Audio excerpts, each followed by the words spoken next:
Hi there. Welcome to On the Flip Side, a podcast for anyone who wants to live their best sales life.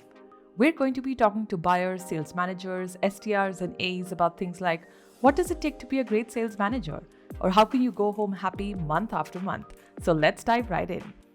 Hi there. Welcome to On the Flip Side with Wingman. I'm your host, Kushal.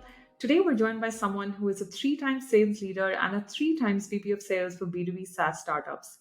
He has built and scaled GTM AE teams from scratch and many, many more accolades on his LinkedIn. Do go check them out. He's now the founder of FDTC from Demo to Close, which runs sales demo coaching and training programs for AEs. He's also the host of the SaaS Talks podcast. Mor, thank you so much for joining us on the show today.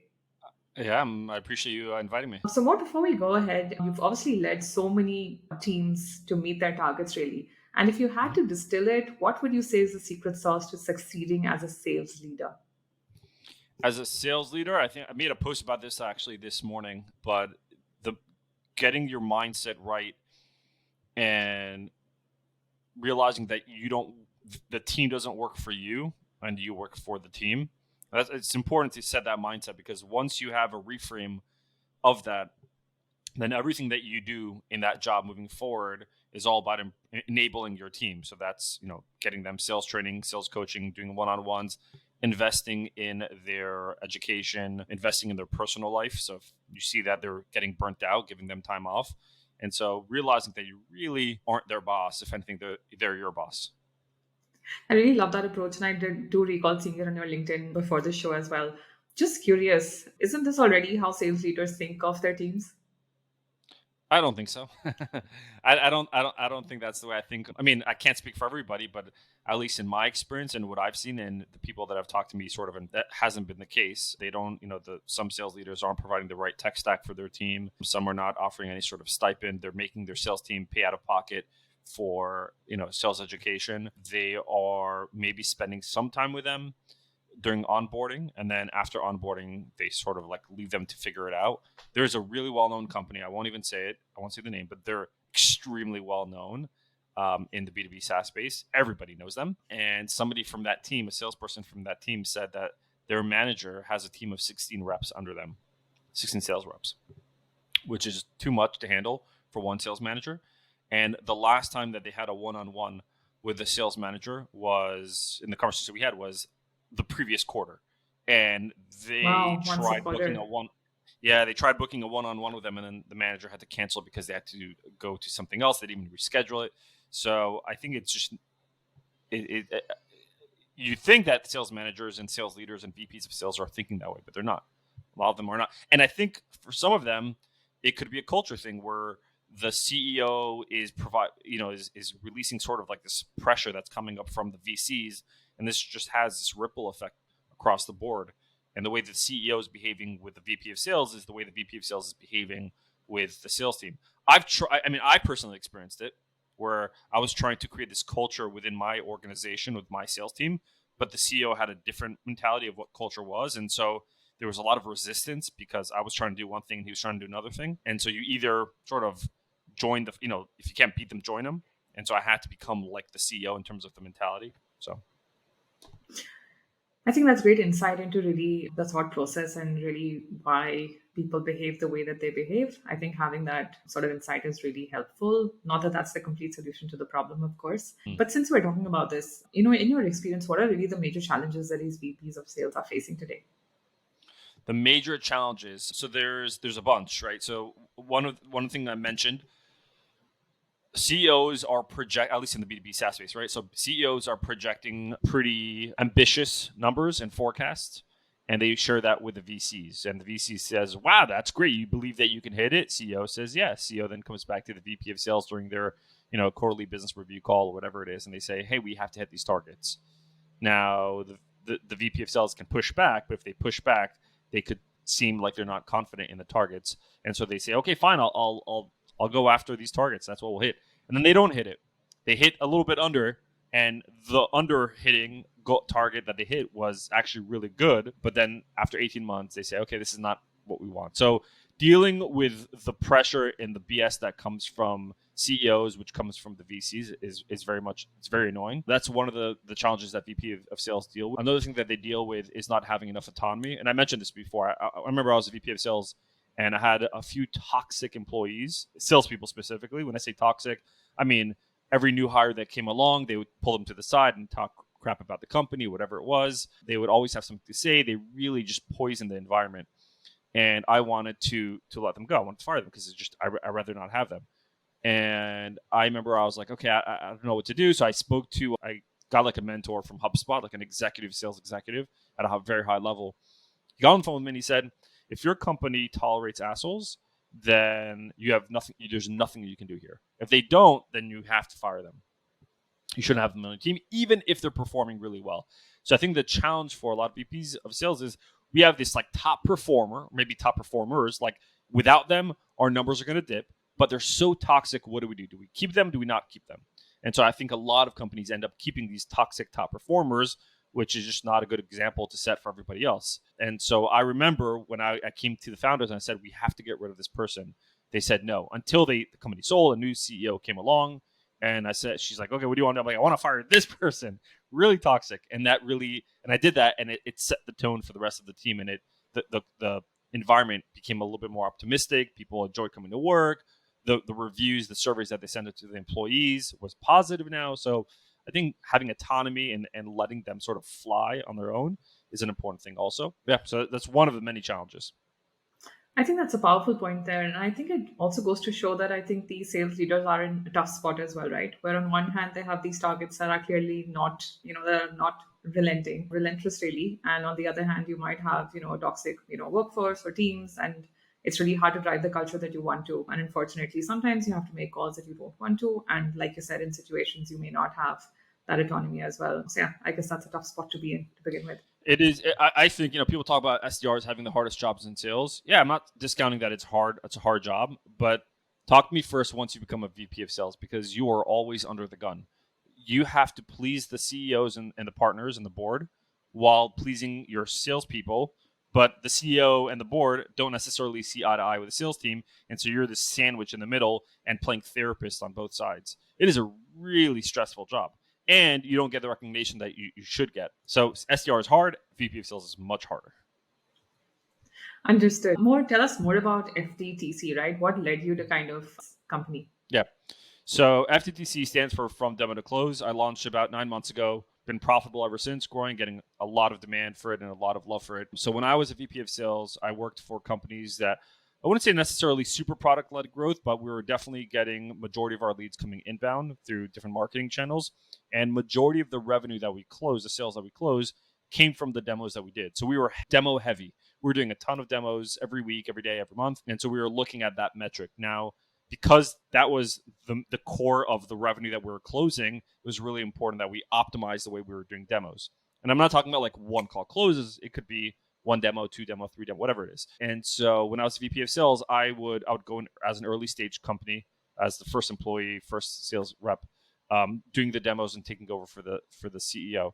We got to a point where we were closing the worst person on the sales team. We got them to a point where they were closing half of every demo they gave. So it means every 2 demos that came through, or every 6, they would close half guaranteed. So it was almost like all we have to do is just get more leads, either outbound or inbound. However, when I'm talking about 50% demo conversion rate, I'm also talking about like if we had an outbound lead that came our way, we would close it. So we were really good at doing demos. Company got acquired after only 4 years, did really well there. And then I did some fractional VP of sales, and then I joined another company as VP of sales and also demo heavy. I was like, okay, well, let me see if that was luck or I know what I'm doing. You got the formula. I figured out the formula. And that company also, the worst person was doing 60% demo conversion rate. When I say demo deal conversion rate, that had a demo. And then we got to a point where we were doing like 75, 80% demo conversion rate. And then I had a really strong itch I wanted to scratch of opening my own thing. But there are 2 types of people that start businesses. Either one, because they just want to make money, or 2, they believe in something and then they follow that sort of passion. I'm not the type of person that just wants to make money, because I could have done anything else. I could have done Amazon, whatever it was. And I tried it, but then the passion wasn't there. And so I left. And I noticed, so one of the things I do is like, I looked at my skill set and I looked at what I've done in the past, who I've helped, how I've helped. And then I look at what's out there and I'm saying, wow, there's plenty of information and content and advice on cold prospecting, how to generate leads through cold calling and cold emailing, and plenty of that. There's not enough about discovery, using your tone of voice to have better conversations, how to present in a way where the prospect is like, wow, this was memorable, and how to close more. So there's not enough of that. So I was like, that's where I'm going to go. I'm going to go super sub niche. And I launched it in November of 2021 or 2021. And that's what it is. It's a sales training and coaching business around improving sales win rates through discovery, tonality, demos, and closes. Incredible. I think it's amazing that you kind of figured out where your superpowers lie and also what you're passionate about as well. I think there's incredible growth and personal growth as well to be done when we're in that position. So really talking about these demos now, right? While you're saying, of course, that there is much more knowledge and focus and education available on maybe prospecting better, not so much maybe on demos. It's clearly, a much accepted and known sales motion. What do you think most companies are still getting wrong about demos? I remember seeing on your LinkedIn about a company that still reached out saying, I have the tools, I have the team, but we're still not closing. What the question is, so why aren't companies getting the demo right? Or can you rephrase the question? So really, what's the challenge? Why are companies who maybe have the team and the tools and everything in place still not closing deals?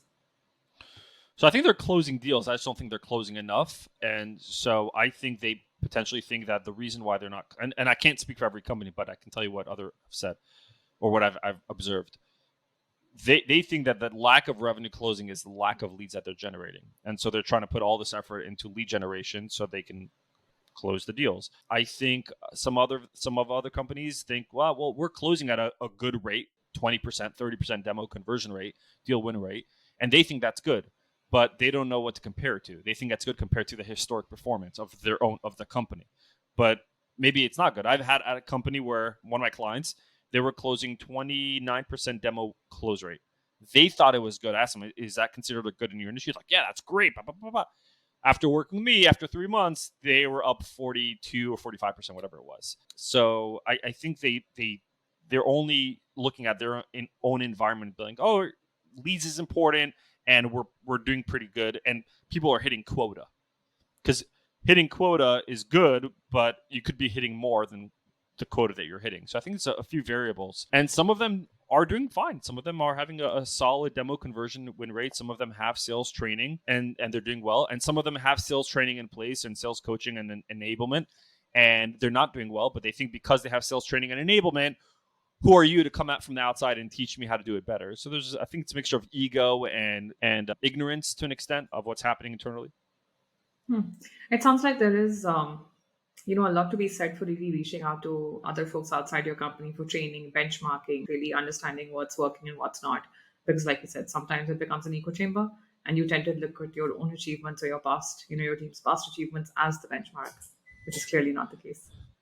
That's a very dangerous place to be in, right? That's why I always like when I see companies that are bringing in, I did a workshop for a quarterly business review for a cybersecurity company in July.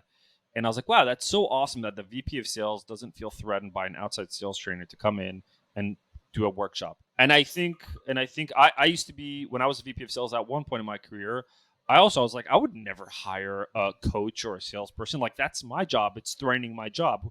If I even present that to the CEO, it's like, isn't that what you're supposed to do? But that's not the case in reality. So going ahead a little bit to really talk about demos, right? Because you're the expert on running mic drop demos. If you really had to distill it down to its bare bones, what do you think are really, makes a demo the perfect demo? The perfect demo bare bones. So I'll give you like sort of the ingredients.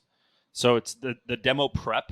It's the amount of preparation you're doing for the demo. And that means before even the discovery call, the amount of research you're doing and how you're strategizing it. It's sort of like when the Navy SEALs, before they go into a mission, they do a reconnaissance mission to analyze how to approach and how to enter. So you're doing a recon. Demo prep, discovery is probably the most critical one. Without discovery, you can't actually do a proper demo because you have to understand the pain. You have to understand the impact of the pain, how big it is, who's affected by it. And then when you're doing the demo should really be all about what you've learned, how to solve the stuff that you've learned from discovery. The demo itself, it's a mixture of tonality, storytelling, and tailoring. So tailoring meaning you have 30 features on your product. The worst thing that you can do is save the best feature for last. A lot of webinars do that. So if you sign up to a webinar or a YouTube video or even a TikTok, you'll watch, the thing that made you click was the punchline, but they're only giving you the punchline at the end of the video to keep you on longer. That's the whole algorithm. That works for YouTube, TikTok, and everything else. It does not work for demos. Because for demos, prospects aren't trying to, you're not trying to build and hack the algorithm. Prospects want to know how to solve their problems fast. And if they're waiting 30, 45 minutes only to find that out later on, that's a problem. So I like to, so solving problems very fast for the prospect. So prioritizing the features that solve their problems, put that first, not last. And then if there are any other bells and whistles that you want to show them, you can earn the right to show that to them if you've shown the prospect how to solve their problem fast. So I'll do a sort of a recap. So demo prep or call prep, discovery, tonality, storytelling, and tailoring. Obviously, and then you have the meta, which is setting up next steps, the follow-ups. But in terms of doing the demo, that's what sets up a really, really good demo. Got it. So more just talking a little bit, about, we're obviously in the middle of the economic downturn as well. A lot of industries are feeling the effects. Do you think that companies should be changing their talk tracks to kind of fit this new environment? When you say talk tracks, in terms of how they're presenting the demo, or how they're talking about in terms of like discovery? So really, in terms of how they're presenting the demo, does the old world still work, or should they be changing that? I don't think so, right? Because the demo is, let me show you how to solve your problem fast. So whether we're in an economic downturn or not, who knows, right? Like, sure, you can call it a recession technically, but if a prospect is on a call because they have a problem that they want to solve, then just show them how to solve the problem, regardless of the economy. It's important to talk about budget maybe, and maybe for learning purposes, ask them like, hey, I know you're probably seeing the news as well. Like, what's happening in your organization in terms of like, are you seeing any layoffs or any tightening of budget? You can have that conversation to learn internally what's happening in sort of your ICP. I think it's important, but in terms of presenting the demo, it should be the same. Storytelling, tonality, tailor it, show them how to solve the problem fast. You may get some pushback in terms of like next steps and closing because of that tightening of budget. And if you are experiencing that consistently on your demos, then it's really important to talk about budget very, very early on, like discovery. Got it. So more, you of course make it sound really easy, right? Like, kind of do A, B, C, D, E, and you're good. There's obviously much more nuance involved there, right? Which is why you probably take the time out with, sales teams to work on it. For sales leaders who are listening in and who are wondering, how can we kind of help our own teams, do better demos? Just curious, how do you really run the process? How do you audit what your teams are currently doing today? And how do you know where to even suggest improvements? What does that process look like? So there's a bunch. So first of all, there are surprisingly a lot of SaaS companies, B2B, that are doing well, profitable, that they don't have a conversation intelligence solution. Maybe some of your listeners don't actually use like a Wingman or a Gong or whatever. They're using Zoom, and many of them aren't even recording their demos. A ton. Like I'm shocked. A lot of my clients are coming in. I'm like, can you send me a recording of your demo? They're like, we don't have one. I'm like, you don't record your calls? Like, no. I'm like, are you Problem kidding number me? one. Yeah, problem number one, record your calls. You can't improve business decisions without tracking the data. So in order to get the data, you need to record. Now, you can get Zoom and start recording on Zoom, but that's going to be a very manual and tedious process. Plus, Zoom doesn't give you data. So you need data. So you can get like a Wingman, right? So you need a recording software that provides data. Then you need to actually spend time coaching your reps, one-on-one and in group sessions. And what I'd recommend is, instead of, and you're going to find a lot of mistakes that your reps are, the mistake is giving them too many skills to focus on after every session. So if you're sitting with them for 45 minutes or an hour doing a coaching call, you're like, oh my God, you have 10 skills I need you to fix. Discovery, this, that. Give them one skill within discovery. So if it's like maybe finding out the pain points or the decision process or whatever it is, that's a skill they should be working on for the next couple of weeks. And then when you're listening on to their calls in the future, you're paying attention to an improvement of that skill. You can build out scorecards if you want. It helps you track and to see performance. So I would do that. So call recording, scorecards, one-on-one, give them one skill to focus on at a time, and then get the sales rep to self-assess. Meaning, the mistake that a manager or sales leader can do when coaching the reps is they come in, they listen to a call, and they're like, all right, Kushal, this is what you didn't do right. And then they tell you what you didn't do right, but it doesn't give you enough time and enough space to sort of like self-assess and learn. The best way to learn is for you to figure out what you did wrong. So instead of me saying it, I'd say something like, hey, Kushal, we just finished the discovery portion of the call. Based on what you just heard, what do you think you really did well in? So I'm going to let you talk it up. Tell me what you thought you did really well. If there are other things that you did well that you didn't mention, I'm going to tell you, hey, Kushal, you're not giving yourself enough credit. You should have done this. You did this well. You did this well. Good job. Continue doing that. All right. On the flip side, what do you think you could have improved on? If you were in a time machine and you went back into the call and you can do what you now know what you know, what would you do differently?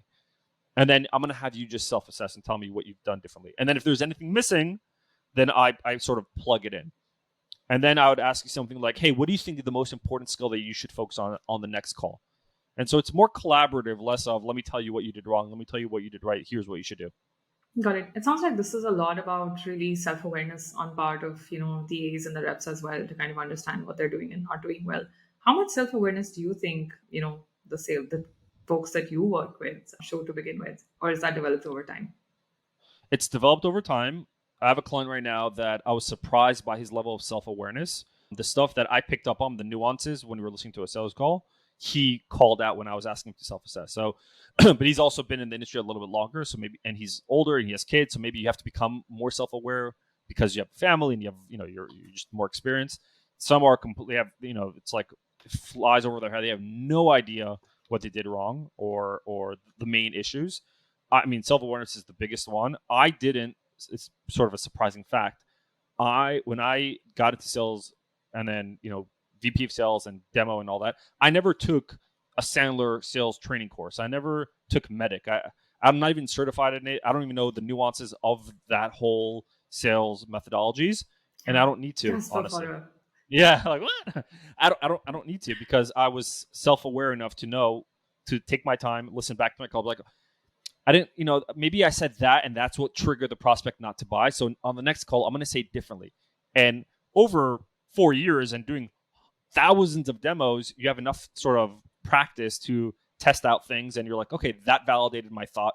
And so I ended up building more confidence in my self-awareness. And I realized self-awareness is definitely like a main factor and improvement. Got it. So it's clear that kind of having experience helps, right? To kind of have done, so many calls and demos clearly, helps. And if you're someone with self-awareness, or if you believe in analyzing, what you're doing, then clearly that path is going to be easier. For folks who are just starting out and, want to get it right, right out from the start, and maybe even yourself, when you first started out, I'm sure there's a difference between the way that you, ran calls, demos, sales really earlier on and now. What would really be, some of your main advice to someone who's really starting out? If someone's really starting out, I think you're going to lack the confidence to talk freely and confidently and almost be comfortable in silence, because there's going to be moments on the calls where the prospect will ask you a question. You won't know the answer to it, or it's going to be they want the answer now and you want to end the call and it's going to be sort of awkward. You're going to build a confidence where you'll feel comfortable in that awkwardness. But in order to get there, my advice would be to learn your product inside out. If you know your product inside out, then you'll feel a lot more confident, because if you're going to rely on your confidence based on experience and you don't have any, then it's not going to work. But if your confidence comes from your product knowledge, that's a lot easier, right? Your confidence and experience will only come with time and the amount of times you actually do calls. So at least work on something that you can control that's immediate, which is product knowledge. And then what I'd recommend is when you're going into a sales role, if it's your first sales role, second sales role, or you've been an SDR and now you're promoted to an AE and you're doing demos, it's a lot easier. But I would look at customer support tickets, and I'd probably ask the manager of that department and your department if you can spend maybe 1 or 2 weeks answering customer support tickets, as long as it doesn't get involved with your work. But I think maybe after hours, whatever it is. But learning about the types of questions that come in from support will really help you on the demo. So product knowledge, and then actually getting on customer support tickets. I think that's incredibly useful, and I can see how that could be applied not just to sales actually, but also to marketers, right? Because even for us, it's really important to understand who we're really selling to. So for instance, I can really see the value in kind of looking at what our customers are actually asking us.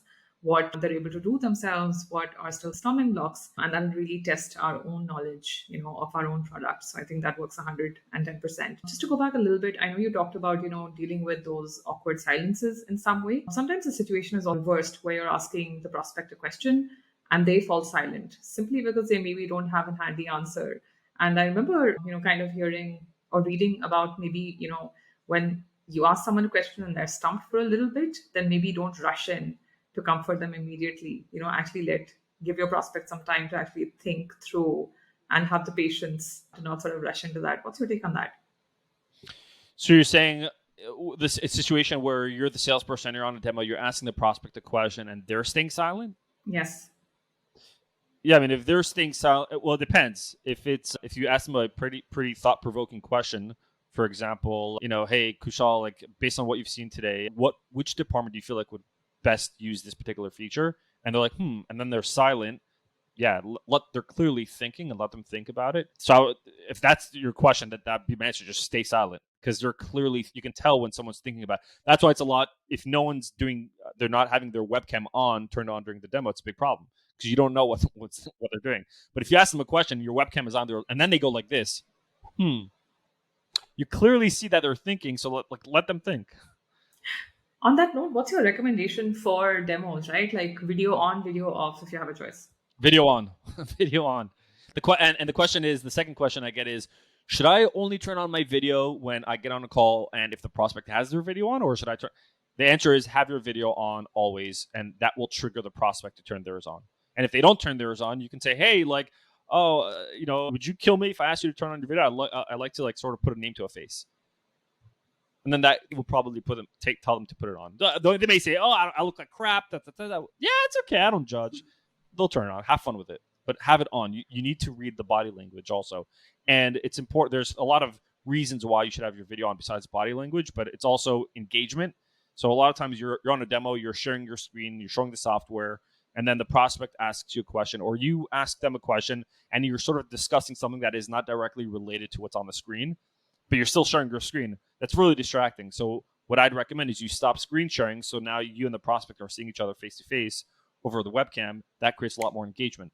When you're talking about price, you show them the pricing page. And then when you're trying to discuss the price, stop sharing screen so you can see each other's faces. It just creates more of a bond, a relationship, intimacy over Zoom, which we don't have when people used to do like deals face to face in person. Incredible suggestions there, really, Mor. I think they're super helpful. Just switching tracks a little bit and going towards, the next segment. What would you be doing if you were not in your current job? If I weren't in my current job, meaning I was like, I had the like I could retire, or if I could retire, or if I couldn't retire. So let's say if you couldn't retire. If I couldn't retire and I didn't have FDTC, knowing what I know now about launching a business, I'd probably launch another business. Or if I had to go back to like a W-2 type of job, would I go back to a VP of sales role or not? I don't know that I would. I may go to like an individual contributor role because I can control my own efforts and it's harder to control other people's efforts. Or I'd maybe experiment with like maybe marketing or growth, because in order for me, the first year of business is the hardest year. Most people flop and fail. They're not even making a profit, barely breaking even. I made a profit. And so I think I was forced to, because I have 2 kids and I had to figure out, and I had to learn marketing and growth marketing along the way. And so that part really interested me, like partnerships, growth marketing, just content creation. That part's interesting to me, but maybe I'd do something like that. Got it. So here's the second last question for us for today. Would you like to give a shout out to someone in the industry? Shout out in the industry? Yeah, there's so many. Let me think about this one for a minute. Let me think about it. I'm going to give a shout out to my buddy Charles Mulbauer. I don't know if you guys know him, but he's him. The reason why is because he came to Miami for a vacation and we connected. He lives in New York. And then we bonded instantly. And most people that I know that I'm friends with and connected with on LinkedIn are living in Texas, New York, or California. And I haven't really met them in person, but I met him in person. So we really built a solid friendship. But he's great. I mean, in terms of like discovery, he also knows what he's talking about big time. Got it. And here's your last question. And this is really a segment that we play on the show. This is the fun segment, which is called Wrong Meanings Only. What happens here is that I will give you three phrases, and you have to give me what is a wrong meaning for these three phrases. Like meaning only wrong answers? Wrong answers. Wrong answers Exactly. only? Yes. Okay. I'll try this. We'll see. I've never done it. Okay, great. Let's take the first as a sample. The first one is sales demos. Wrong answers only? Yes. Feature dump? Okay, great. What about discovery calls? Pitch? Do all the pitching instead of asking? Okay. And the last one here is really a longer one, but really, kind of founding your own company Founding your own company. or really Wrong being a answers business only. owner. Yeah. Yeah, wrong answers only. Don't network? Okay, great. Love those more. I think this episode was super useful. I think a lot of tactical advice here as well for sales folks listening in. Thank you so much. Really appreciate your time. Yeah, I appreciate it.